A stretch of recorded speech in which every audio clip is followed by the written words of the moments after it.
On this episode, we're just going to do a review of two different events by two different promotions. We got NXT UK and Impact Wrestling. So let's get started with another episode of Deleted Wrestle Zone.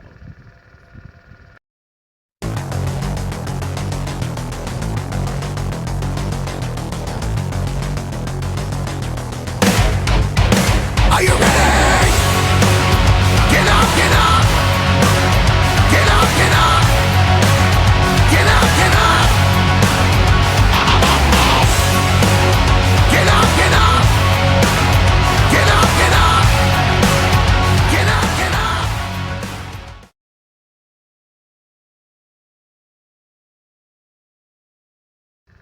Welcome everybody to Deleted Wrestle Zone. All things that it's pro wrestling with AEW, NXT, New Japan Pro Wrestling, Impact Wrestling, the National Wrestling Alliance, various promotions, wrestlers, matches, and championships. I'm your host, Jay right here. So, let's begin with NXT UK.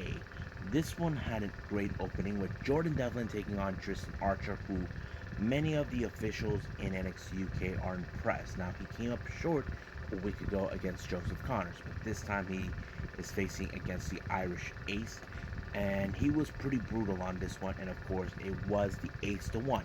But however, because in his post-match, he is telling Johnny Saint that he will put A-Kid out of his misery, basically telling him he's going to hurt him even further. A-Kid shows up in crutches. Of course, Jordan Devlin was making fun of him.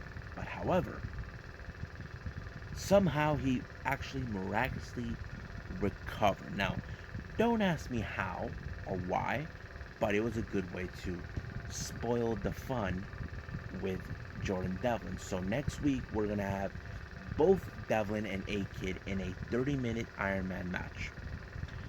Now, we still haven't seen or heard who will be the next #1 contender to take on Meiko Satomura. So, she kind of devised an idea to get the women's locker room get all riled up. So, she's looking for an opportunity, but of course, somehow she stirred things up with all the women in the locker room who want a shot at the title. Now, there's plenty of them that's going to be in. So, this is a good strategy on Meiko's part because that's why they call her the final boss. So she knows what she's doing. Excuse me. Next match we have Aiofe Valkyrie taking on Jinny. Now, Jinny has been calling out Aiofe Valkyrie on many occasions. One, she was criticizing her over her loss to Meiko Satomura, calling her a fraud. Basically, she lost to Meiko, but she continues to be. She thinks she's not even worthy. But of course, Aiofe had to be more careful with the weasel himself, Joseph Connors, who it will do anything in his power to ensure she wins, and that's exactly what it did. But I get the feeling this rivalry between Jinny and Aiofe is going to be far from over because Jinny thinks this will put her to the top to get a shot of the NXT UK Women's title. But however, there is a long line of people who may be going out well, they deserve it more, but we'll see when that happens. Speaking of the women's wrestling, we have Aaliyah James taking on Stevie Turner. It was a good match. I have to say, Stevie Turner is one of the most prominent wrestlers in NXT UK, and I have to say, she seems someone I need to pay attention to. So that's pretty much it. She actually won with the flatliner, picking up the 1-2-3.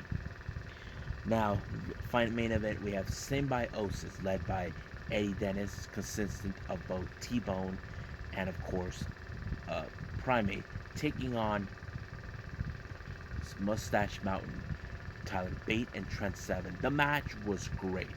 I was, impressed with the whole thing, where I was pulling for the Moustage Mountain, a really cool group. But, however, they were able to win the match, but it appears someone got their attention, and that is, in fact, none other than the current NXT UK Tag Team Champions, Pretty Deadly. Now, they were able to retain the titles against Subculture. Looks like they found their next challengers, which is Moustage Mountain. So this is going to be a very interesting feud and storyline between these two teams. But the real question remains is, when's it gonna happen? Well, we'll see what happens next week when they make that announcement, or I'll find it on social media, either Facebook or Twitter, whatever comes first.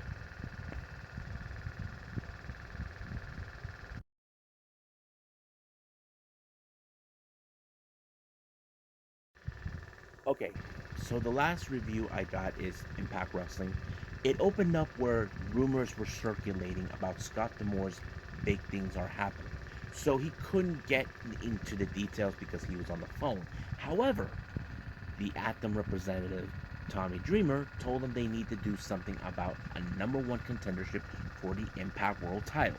So Scott D'Amore knows he has a lot on his plate, so he gave Tommy Dreamer the power to do something about it. So that is something we will see coming down the line in this part of the episode. Now, the opening match is the Good Brothers taking on Chris Bey and the leader of the Bullet Club, Jay White. Now, this is a bit of a rivalry over the fact who earns the rights to the name Bullet Club. Basically, that's always been the case. As you know, Carl Anderson was one of the 4 original team members from that faction. So, however, the match did not go exactly according to plan for Jay White. Chris Bey screwed up, but however, he was willing to take responsibility, but he overshot the fact that he claims that he is in the Bullet Club. However, Jay White assured him he's not, but he needs to redeem himself, and he gave him that option to redeem, and that's a little bit later with that. So, let's keep moving on. We got, of course, Caleb with the K taking on Taylor Wilde. If you guys remember, it was Taylor Wilde that made sure that, of course, the Tennille Dashno, Chelsea Green, and Matt Cardona won. This was the last thing they wanted, but it was a good intergender match. I have to say, I'm not saying it's one of the best, but it was really good. I was expecting Tennille Dashwood to interfere, but no, she did not. Taylor Wilde did a fantastic job in this one, being back. Now, it's still unclear where she's been for the last few months, but hopefully we'll know. Now, as you know, Josh Alexander has looking for better competition. Luckily for Scott D'Amore, he turned him that in Homecoming he will face against Triple A's and of course the current member of the K, Black Taurus. Now this is going to be a huge challenge for him. So this is something we definitely got to pay attention that this Saturday's Homecoming. Now, as you know, Deonna Purrazzo has a lot of play. She is challenging for the Reina Arenas championship with Fabi Apache and also being part of the NWA. So basically once again with her ridicule, believing people are criticizing her, no, she's not. They're questioning can she handle the load. But however, she has an MMA fighter training her to keep her in the top shape in her life because she knows this is going to be big. But however, she did stated that she would like to be in Homecoming. Now, I'm going to put this right here in a thought. I can think of one person that she would definitely team up with because they have the same kind of standards. I'm talking about none other than the current Impact Wrestling World Champion, AEW World Champion, and the AAA Mega Champion, Kenny Omega. So, I don't know. I would definitely see that because I know Deonna and Kenny do have some history because of associations that they have. Now, Falaba, no way, is teaming up with Finjuice to take on Ace Austin, Madman Fulton, Rohit Raju, and Sheriff. It was a good match, a fun match. Definitely, I like the chemistry, how Falaba and No Way, and of course, along with Finjuice picking up the great victory. But however, the match ended with Finjuice picking up the victory for their team, and this was a really good one to watch. Now, later on, they made it clear that they're coming back for the hunt of the Impact Wrestling World Tag Team titles. But however, the redemption happened. They were attacked by both Jay White and Chris Bey.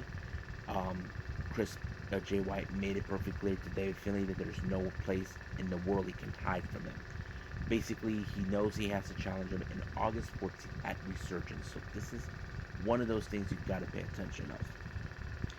Now, during an interview we had, Don Callis and Kenny are trying to protect like that they can get away with anything. However, Tommy Dreamer came up with the solution. There will be a battle royale for whoever's determined to win that match and take a shot at Kenny Omega for the for the Impact Wrestling World Title.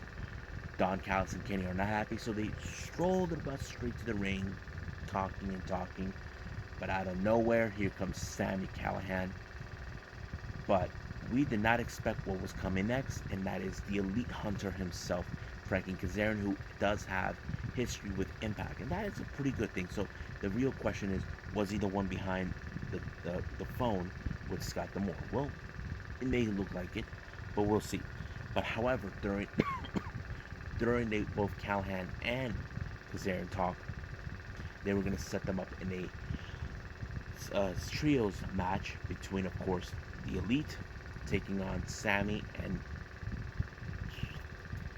Kazarian, teaming with a third partner. However, the third partner was a mystery, so they whispered it. First, Kazarian said that would work, and Sami said when he heard it, nope, it's not going to work. So basically, it seems it's someone that he knows. But we'll get to that reveal in a little bit. Now, we haven't seen recently Kimberly, since we now know that Susan is fully aware of who she really is. I'm talking about Su Yung, the undead bride, and I don't know what she did to Kimberly. This is gonna be crazy. Now, poor Myers. He's having a hard time finding a partner to be in Homecoming, but however, we do know Falabella has already teamed up with Tasha Steeles, and that's pretty much what we do know. But Myers is having a hard time, so he called someone that hates Tommy Dreamer, and that is Francine. Francine seems displeased with Myers due to the fact that he didn't call her first. So basically, he screwed up. So, don't know who will team up with him. Now, the next match we have is Violent by Design, Rhino and Deaner taking on Rich Swann and Willie Mack. This match was also good. I did not expect a whole lot. I would have assumed that Violent by Design would win, but somehow Rich Swann was able to pull a fast one and win the match, and they get the hell out of the ring. That way they don't get dealings with Violent by Design. But the real question is this far from over between these two teams? I don't know, but we'll see what happens. Now, in Swingers Palace, once again, bets are rolling about the odds at Homecoming, and of course, the main event. However, Matt Cardona showed up with his lovely fiancée, Chelsea Green. Then, of course, we get the odds of Homecoming, and nobody knows.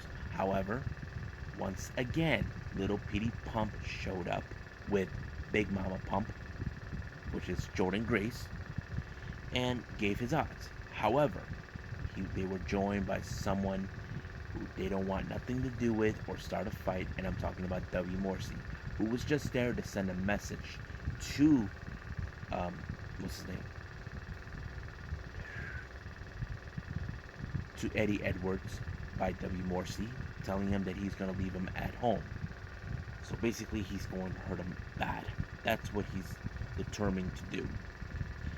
Now, Eddie Edwards already heard this during the interview about what he said, but he was joined by Tommy Dreamer, and it turns out the person he chose to be the third mystery partner was none other than, of course, Eddie Edwards. Now, Eddie does have some problems with Sami, but however, he did state it, he trusts Tommy, but we'll see what happens between him and Callahan, even though they hate each other, but this is going to be interesting.